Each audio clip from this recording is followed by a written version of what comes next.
Question number 9 आपके सामने है।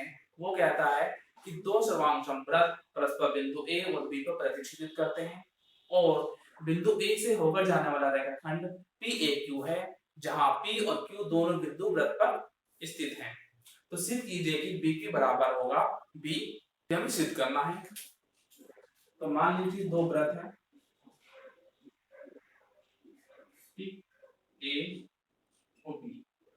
जो रेखाखंड है A से होकर जा रहा है, ये मान लो PQ। तो APAQ हमारा क्या हो गया?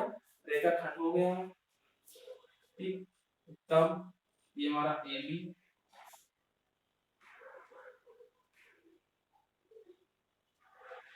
तो कहां से BQ बराबर हमें BQ सिद्ध करना है। तो B से P को मिला दिया और Q को मिला दिया, ये O, ये हमारा O डैश हो गया वृत्त के केंद्र का। ठीक है, अब छोटी रसस में क्या करेंगे? तो सवाल इसमें दिया है क्या, दो सर्वांगसम वृत्त जिनके केंद्र O व O डैश है तथा ये दोनों बिंदुओं A व B पर प्रतिच्छेदित करते हैं।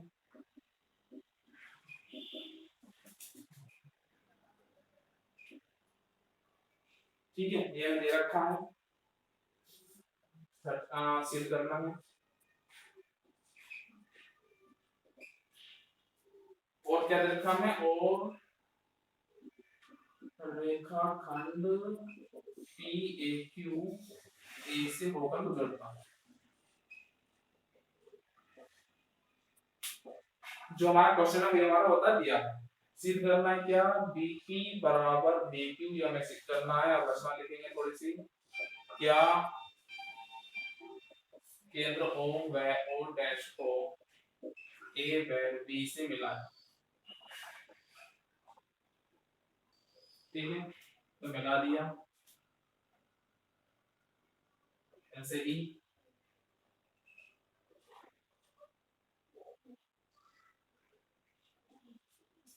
ठीक है, मिलाया। अब आता हमारा उत्पत्ति। मिलाने से क्या है हमारा? O A B हमारा एक त्रिभुज बन रहा है, ऐसे ही O डैश A B हमारा क्या बन रहा है? एक त्रिभुज बन रहा है।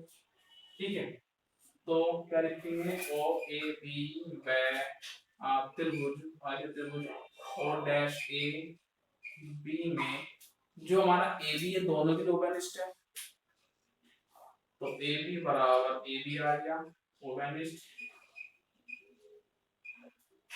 ठीक है, इस त्रिभुज में जो A है वो हमारा O डैश A के बराबर होगा, क्यों? दोनों सर्वांगसम वृत्त हैं, तो यानी त्रिज्या क्या होगी कि बराबर होगी। ऐसे ही O भी बराबर क्या होगा? O डैश B होगा, क्यों? सर्वांगसम वृत्त की त्रिज्या है। तो क्या लिखेंगे? OA बराबर O डैश A, OB बराबर O डैश B। लिखेंगे सर्वांगसम वृत्त की त्रिज्या। ठीक है, तो क्या है ये हमारा त्रिभुज सर्वांगसम सिद्ध हो गया यहाँ पर। तो लिखेंगे इसलिए त्रिभुज OAB सर्वांगसम है त्रिभुज O डैश AB के। तो इसलिए क्या कह सकते हैं? एंगल AOB बराबर होगा एंगल AO डैश B के। ये एंगल बराबर आ गई इक्वेशन 1। ठीक है, अब जो हमारा ये वाला वृत्त है O केंद्र वाला, इसकी जो जीवा है AB, जो इस जीवा द्वारा इस केंद्र में कोण बन रहा है और साथ में कहां बन रहा है? इस परिधि पर भी कोण बन रहा है। ऐसे ही इस जीवा AB द्वारा इस O डैश पे हमारा जो क्या एंगल बन रहा है और साथ में कहां पर? ये हमारा इस Q पे भी एंगल बन रहा है। तो क्या लिखेंगे आगे? चूंकि O केंद्र वाले वृत्त में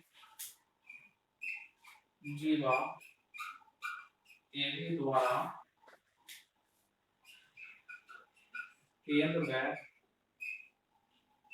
परिधि पर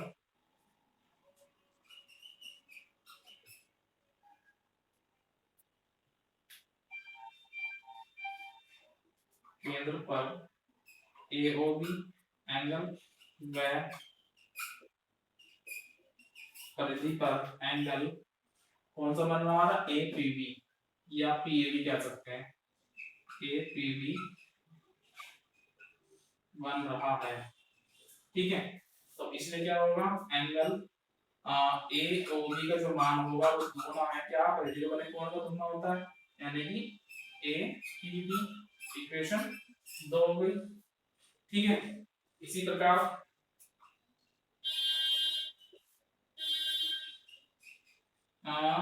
जीवा ए बी द्वारा केंद्र ओ डैश पर बना कोण कौन सा है, ए और डैश बी, वह परिधि पर बना कोण कौन सा है, ए क्यू बी है। तब क्या होगा, एंगल ए और डैश बी बराबर होगा 2 गुना एंगल ए क्यू बी के, इक्वेशन 3 हो। ठीक, अब देखो चूंकि हमें क्या पता है, एंगल समीकरण नंबर 1 से ही दोनों कोण आपस में बराबर है, तो जाहिर सी बात है ये और ये एंगल आपस में क्या होंगे, इनका मान बराबर होगा। तो लिखेंगे समीकरण 1 व 2 व 3 से क्या आएगा, 2 इंटू का एंगल ए पी बी बराबर 2 इंटू का एंगल ए क्यू बी, ये आ गया, 2 से 2 कैंसिल हो गया, तो एंगल ए पी बी बराबर आ गया एंगल ए क्यू बी आ गया। ठीक है, तो क्या लिखेंगे, ये दोनों कोण आपस में बराबर हैं तथा त्रिभुज पी बी क्यू, अब यहाँ पर त्रिभुज बन रहा है, ये जो दोनों कोण है इस त्रिभुज के कोण का काम कर रहा है। ठीक है, और पी बी क्यू समद्विबाहु त्रिभुज है। ठीक है, क्योंकि दोनों कोण आपस में बराबर तब क्या कहेंगे, जो त्रिभुज होगा समद्विबाहु त्रिभुज है, अर्थात सम्मुख कोणों की सम्मुख भुजा बराबर होती है, अर्थात क्योंकि बराबर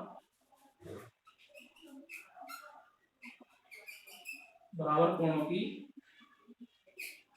सम्मुख भुजा बराबर होती है, तो क्या कह सकते हैं हम, बीपी बराबर बीक्यू। तो ये हमें क्या था, सिद्ध करना था, क्योंकि ये वाला एंगल आपस में बराबर आ गए, तो इस एंगल सम्मुख भुजा ये और इस एंगल सम्मुख भुजा ये आपस में भी क्या होंगी, बराबर होंगी। क्वेश्चन नंबर 10 आपके सामने है, वो कहता है कि किसी त्रिभुज एबीसी में ए का समद्विभाजक तथा बीसी का लंब समद्विभाजक करें तो सिद्ध कीजिए कि वे त्रिभुज एबीसी के परिवृत्त पर प्रतिच्छेदित करें। ये हमारा त्रिभुज है, उस इस त्रिभुज का परिवृत्त हमारा ये, इसका समद्विभाजक लंब समद्विभाजक का नाम है इसका, और इस एंगल का समद्विभाजक का नाम है इसका।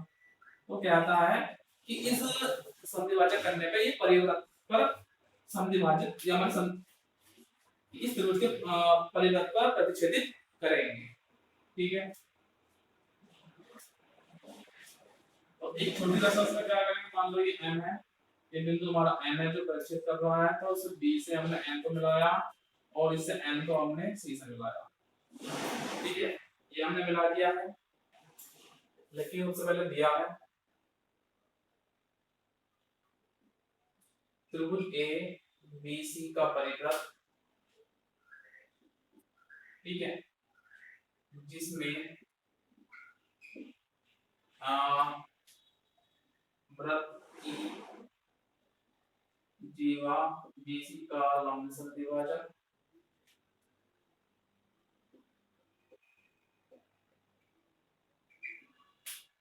ठीक है, समद्विभाजक होता है। ठीक है, आगे लिखेंगे, सिद्ध करना है क्या कि त्रिभुज ए बी सी का एंगल ए का समद्विभाजक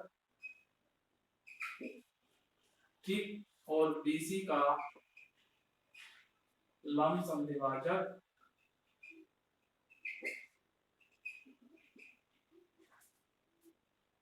वृत्त के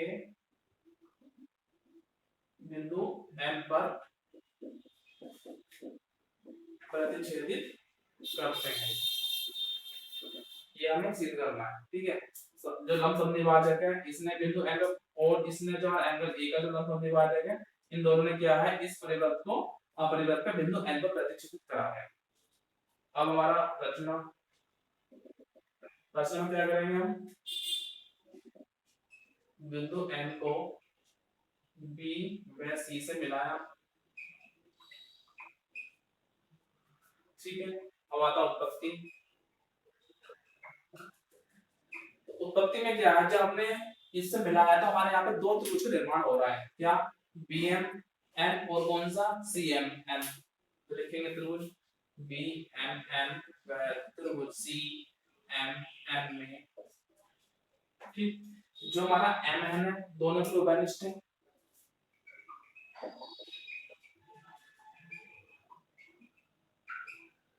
ठीक है। अब चूंकि इसका क्या है, इसका लंब समद्विभाजक हो रहा है BC का, तो लंब समद्विभाजक करने पे क्या है कि BC का है दो समान भागों में बट गया, और दूसरा ये कोण क्या होगा 90 होगा, लंब समद्विभाजक है। तो क्या लिखेंगे, एंगल BMN बराबर एंगल CMN और BM बराबर CM लिख देंगे यहाँ पे। चूंकि BC का लंब समद्विभाजक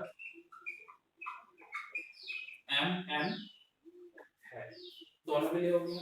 तो अब क्या इसमें एक कोण दो भुजा बराबर आ रही है, तो क्या कर सकते हैं, इसलिए जब आप भुजा के सर्वांशम है, अब सर्वांशम में तो क्या कह सकते हैं, ये जब BN और CN मिलाया आपस में, ये भी आपस में बराबर ही होंगे, मतलब BN बराबर क्या होगा, CN बराबर होगा, अर्थात जीवा BN बराबर जीवा CN, ठीक है। और इसी जीवा से क्या है, अब दोनों जीवा आपस में बराबर है, आगे लिखेंगे जीवा BN द्वारा बनाया गया कोण क्या होगा, BAM और जीवा CM द्वारा बनाया गया कोण क्या हमारा CAM,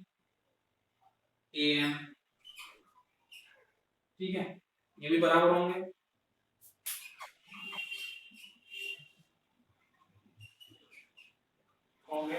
तो अर्थात हम क्या कह सकते हैं भाई, ये दोनों बराबर पॉइंट आ गए हैं, ठीक है। और इन्हीं बराबर कौन सा बराबरी कोण बन रहा है, ठीक है। बराबरी को क्या, इसको क्या कारण है, इसका क्या है, समद्विभाजक है, क्योंकि इससे क्या समद्विभाजक हो रहा है। अब देखो बराबर जीवा से बराबरी कोण बन रहे हैं, तो जाहिर सी बात है कि ये जो समद्विभाजक है वो बिंदु N पे ही है, तो लिखेंगे अर्थात तब बराबर जीवाओं द्वारा बराबर कोण बन रहे हैं, तब कह सकते हैं कि जो बिंदु M है वृत्त की परिधि पर है, ठीक है। और वृत्त की परिधि पर है तो मतलब क्या है कि ये जो समद्विभाजक है और इसका जो समद्विभाजक है बिंदु N पर, ये परिवृत्त पर ही ये क्या है, समद्विभाजक कर रहा है, बिंदु N पर ये क्या है, ये परिच्छेद कर रहा है।